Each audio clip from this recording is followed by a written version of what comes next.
Unmotivated basketball. That's how LeBron James described the Heat's first 2 weeks of play, calling out his team's defense and being very blunt earlier this week about his disappointment. Listen to this. It's simple. I mean, first 7 games playing like defensively. It's that simple. I mean, we're not no sugarcoat team. We came here and got right down to it. We're terrible on defense, and, you know, we have to change that. So would his teammates respond, and would they change it as the Heat were looking to bounce back from their losses? Celtics taking on the Bucks, and on the first Bucks possession of the game, LeBron not exactly practicing what he preached. Mario Chalmers points to Nate Walters, but LeBron's focus is somewhere else, and Walters left wide open. And the Bucks would take an early lead. But the Heat, they would step it up later. Here, Mario Chalmers. Nice read on the pick. And then Dwayne Wade and Chris Bosh with great pressure on the ball, forcing the Bucks turnover. And then here Wade comes up with a big block, and he wasn't done, saying no, sir, this time to Walters. Heat 9 steals 7 blocks in the game. Meanwhile, LeBron had a picture-perfect game from the field, Antonio. Yes, he did, and obviously we love to see him run the floor and finish with big dunks like this, and he's going to continue to do it. And that is a picture-perfect dunk. Then showing that he has range from the corner. They're a great team at shooting that corner 3. And obviously he does this well, especially with no shot blockers in there for Milwaukee.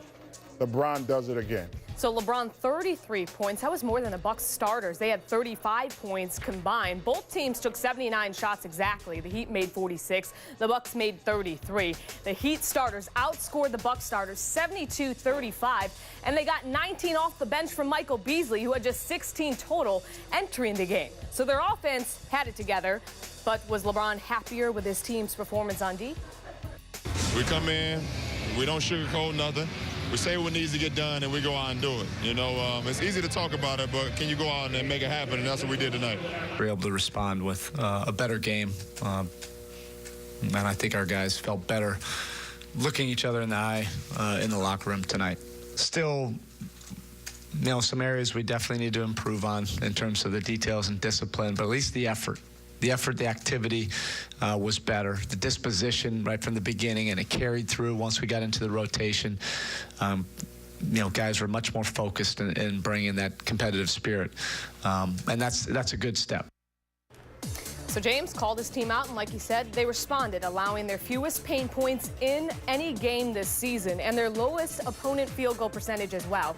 James also stepped up. His 17-point outburst in the third quarter was his most in any quarter since the start of last season. But let's get back to their D. What specific improvements did you see tonight with the Heat, Steve? Well, I think, you know, their rotations were just better. You know, when you watch them play tonight, you started off seeing them point off. Obviously, they didn't get there, but as the game went along, they made sure that they weren't just pointing. They were making sure that they made those rotations. Everybody's where they were supposed to be, and it kind of starts here. As you see everybody collapsing on the basketball, they're figuring out, well, what next guy needs to come.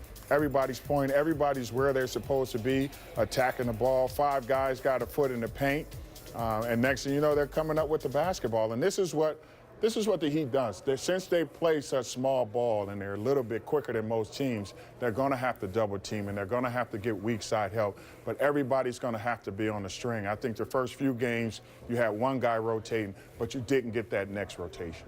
So LeBron hit him with the tough love, and they responded on Tuesday. D. Wade, though, he talked earlier about complacency and feeling too comfortable. Should we expect them to bring this type of effort day in and day out?